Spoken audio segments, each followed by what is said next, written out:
লেবুগুলো একটু ভাপ দিব। তো এই জন্য এরকম একটা প্লেট নিয়ে নিতে হবে। এটা পানিতে কোনো ভাপ দেওয়া যাবে না, আর কোনো ছিদ্রযুক্ত কিছুতেও ভাপ দেওয়া যাবে না। যে পানিটাতে শুধু শুধু বলক আসবে, কোনো কাজে লাগবে না। তো এই জন্য আমি চাই সবে বড়াতে রোজা রাখবো, এই জন্য ভোজাতে উঠছি আর আমরা এটা নিমরাজি করছি। তরকারি রান্না করি নাই, কারণ ভোরা থেকে তরকারি দিয়ে ভাত খেতে চায় না। এখানে বিরিয়ানি আছে, আবার পাউরুটিও আছে, যে যেটা খেতে চায় সেটা দিয়ে খাবে।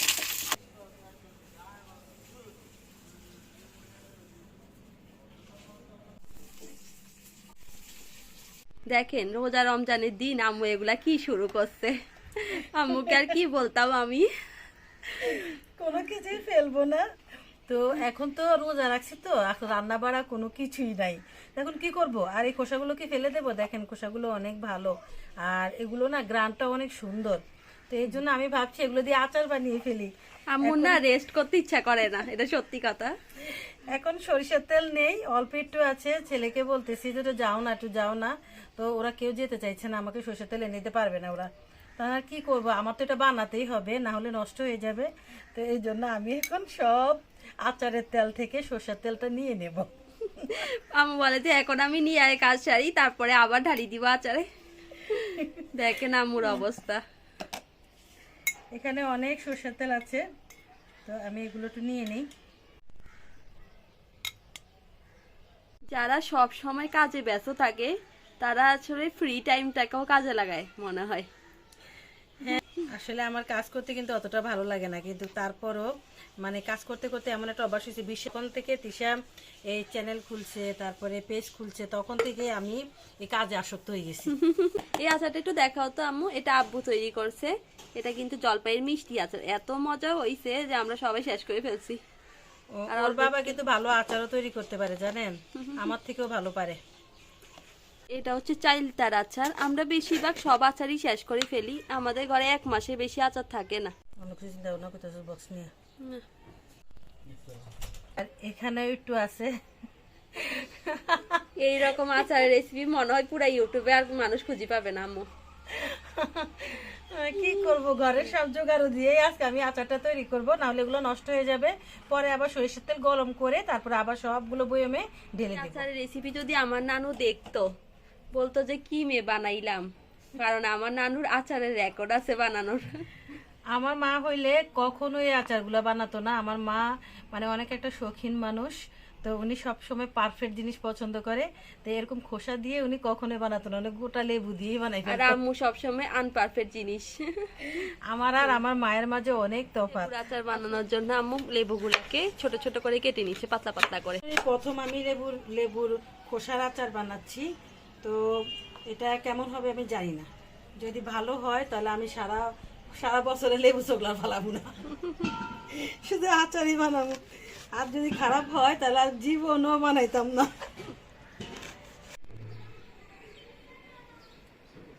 এই তো লেবুগুলো বলবো না, লেবুর খোসাগুলোকে আমরা একটু হলুদ আর বেশি করে লবণ দিয়েছি, প্রায় মানে 2 চা চামচের মতো লবণ দিয়েছি। তো লবণ দিয়ে এখন এগুলো ম্যারিনেট করে রেখে দিচ্ছি, কিছুক্ষণের জন্য এভাবে থাকবে। এই যে বড় একটা আমি থালার মতো প্লেট নিয়ে নিয়েছি, আর এই প্লেটটাই আমার এই পাতিলটার সাথে অ্যাডজাস্ট হয়। তো এখানে আমরা কি করব প্লেটে? এখানে আমরা লেবুগুলো দিব, লেবুগুলো একটু ভাপ দিব। তো এই জন্য এরকম একটা প্লেট নিয়ে নিতে হবে। এটা পানিতে কোনো ভাপ দেওয়া যাবে না, আর কোনো ছিদ্রযুক্ত কিছুতেও ভাপ দেওয়া যাবে না। আর আমরা একটা কাজ করতেছি, দেখেন নিচের পানিটা কোনো কাজে লাগবে না, এই জন্য আমি কাজে হ্যাঁ, এই নিচে পানিটাতে শুধু শুধু বলক আসবে, কোনো কাজে লাগবে না।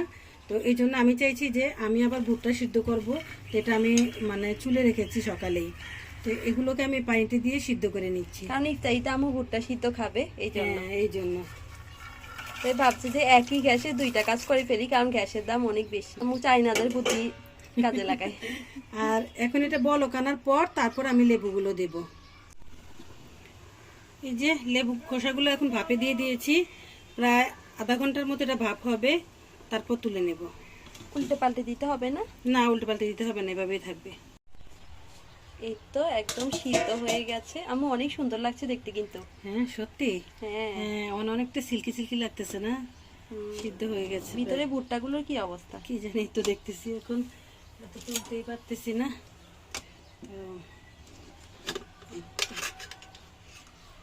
মাশাআল্লাহ, আমাদের ভুট্টাও সিদ্ধ হয়ে গেছে। চাইনারা কিন্তু এইভাবে রান্না করে, এতে করে গ্যাস অনেক কম খরচ হয়। হ্যাঁ এই যে সিদ্ধ হয়ে গেছে।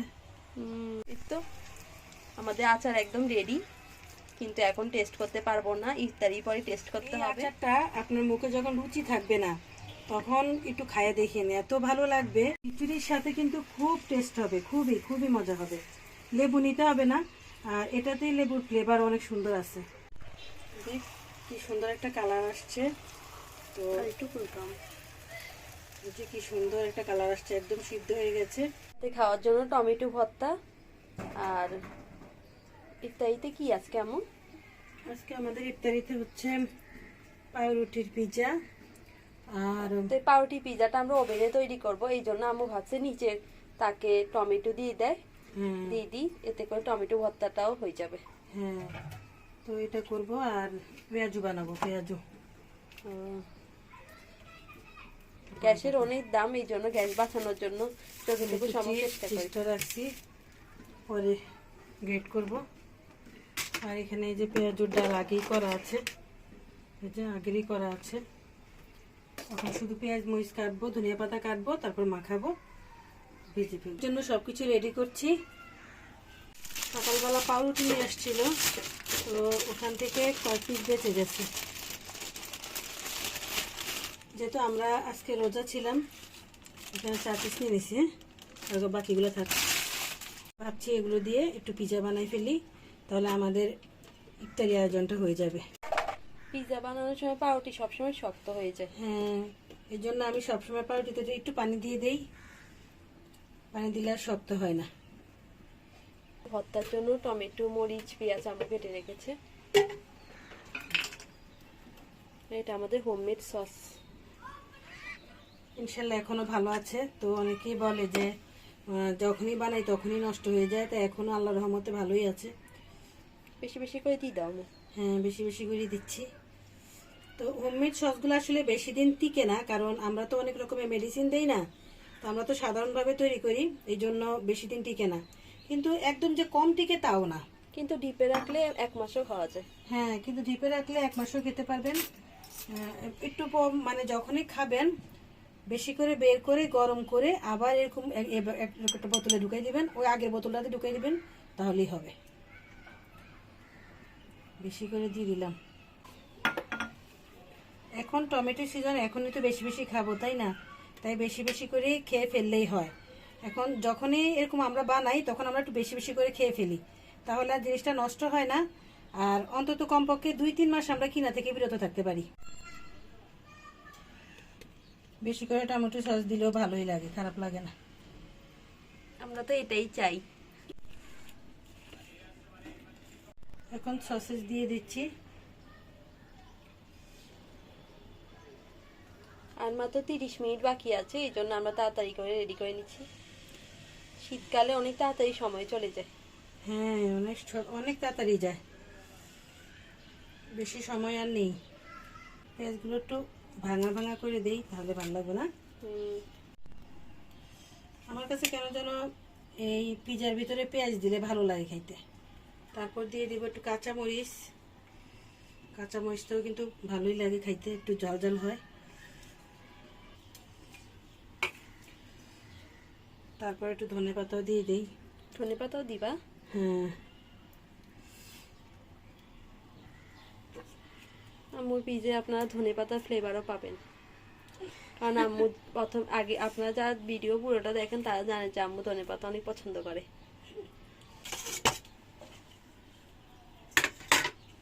এরকম কিছুই দেওয়া শেষ, আর এখন দিয়ে দেব আসল জিনিসটা, চিজ।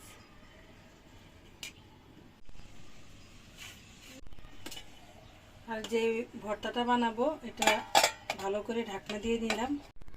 এই তো টমেটোর ভর্তা, এটা এখানে রাখবো। নিচের তাকে। আর এই তো এখানে পিৎজা, অসম্ভব সুন্দর হয়েছে মাশাআল্লাহ। আর পিৎজাটা এটার উপরের তাকে দিয়ে দিব, তো এই দুটোটাই একসাথে হয়ে যাবে, মানে এক গ্যাস খরচ হবে না, আর টমেটোর ভর্তা হয়ে যাবে, পিৎজা হয়ে যাবে।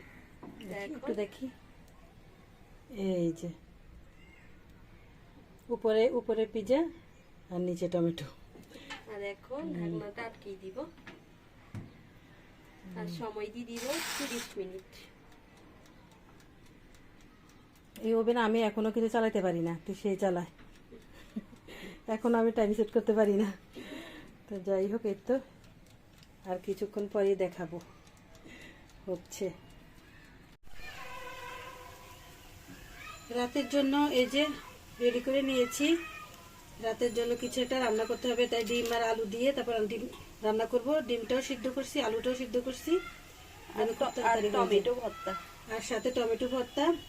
আর এখানে এই যে ছোট ছোট পেঁয়াজ ভাজি করছি।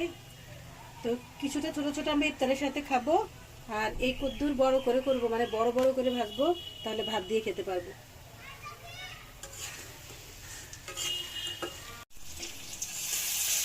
ডিমগুলোকে বেটে ফেলেছে ভালোভাবে, এদিকে পেঁয়াজও হয়ে গেছে তৈরি করা।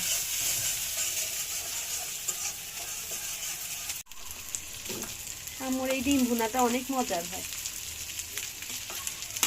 নতুন আলু দিয়ে করলে, এটা নতুন আলু, ঘরে 2টা ডিম ছিল, ওই 2টাই রান্না করে নিই।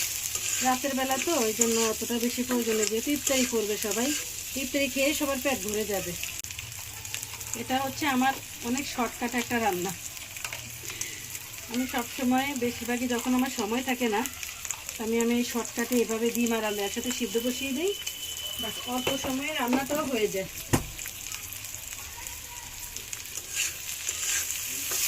যেহেতু আলু সিদ্ধ, ডিমও সিদ্ধ, আর সব কিছু মানে একদমই হওয়ার মতোই, তো এই জন্য আর আমার অতটা সমস্যা হয় না, তাড়াতাড়ি তরকারিটা হয়ে যায়। এখন ডিমগুলো উপর দিয়ে বিছিয়ে বিছিয়ে দিয়ে দিব।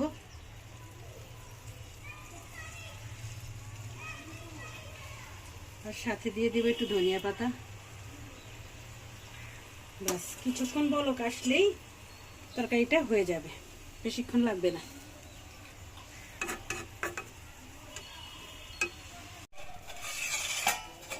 টমেটোগুলো মাশাআল্লাহ, টমেটো তো সিদ্ধ হয়ে গেছে একবার, এই যে সিদ্ধ হয়ে গেছে, সব কিছু সিদ্ধ হয়ে গেছে, মরিচগুলো সিদ্ধ হয়ে গেছে। একটু ঠান্ডা হলে আমি ভর্তাটা বানিয়ে ফেলবো। এখন এগুলোকে একটু আমি ভর্তা বানিয়ে নিই। একটু দাঁড়া,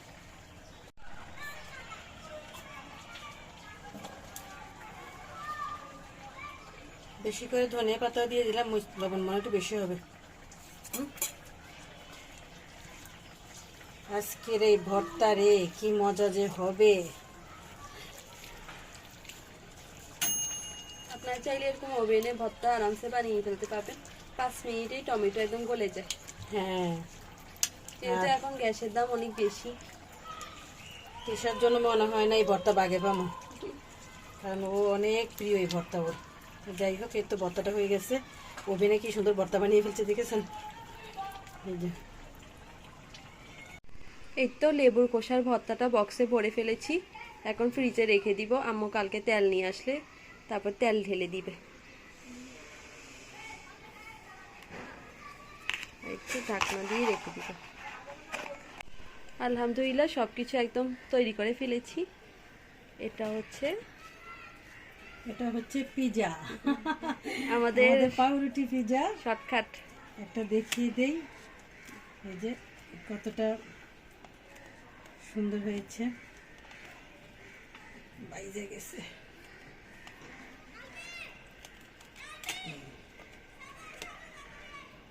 এই তো খুব মজার একটা পিজা। আর এটা হচ্ছে গাজরের হালুয়া। যেহেতু আজকে সবে বরাত, এই জন্য একটু হালুয়া না রাখলে চলে। তো এটা আমরা আরো আগে তৈরি করেছি কালকে। হ্যাঁ, কালকে, এখন ঠান্ডা করে তারপরে খাচ্ছি। আর এটা হচ্ছে এই যে পেঁয়াজু ভাজলাম, তো বড় বড়গুলো ভাজছি ভাত দিয়ে খাওয়ার জন্য। আর এখানে ছোটগুলো আমরা এমনি খাবো। আর এটা হচ্ছে লেবুর শরবত, লেবুর শরবত করে নিয়েছি আজকে। আলহামদুলিল্লাহ, আল্লাহর কাছে অনেক শুকরিয়া আদায় করি, আমাদেরকে অনেক কিছু মিলাই দিয়েছে আল্লাহ। তো এগুলো দিয়ে আজকে আমরা সবাই ইফতার করবো। তাসিনের রোজা কেমন যায়? অনেক ভালো গেছে। আমার ছেলেরা একদম শেষ।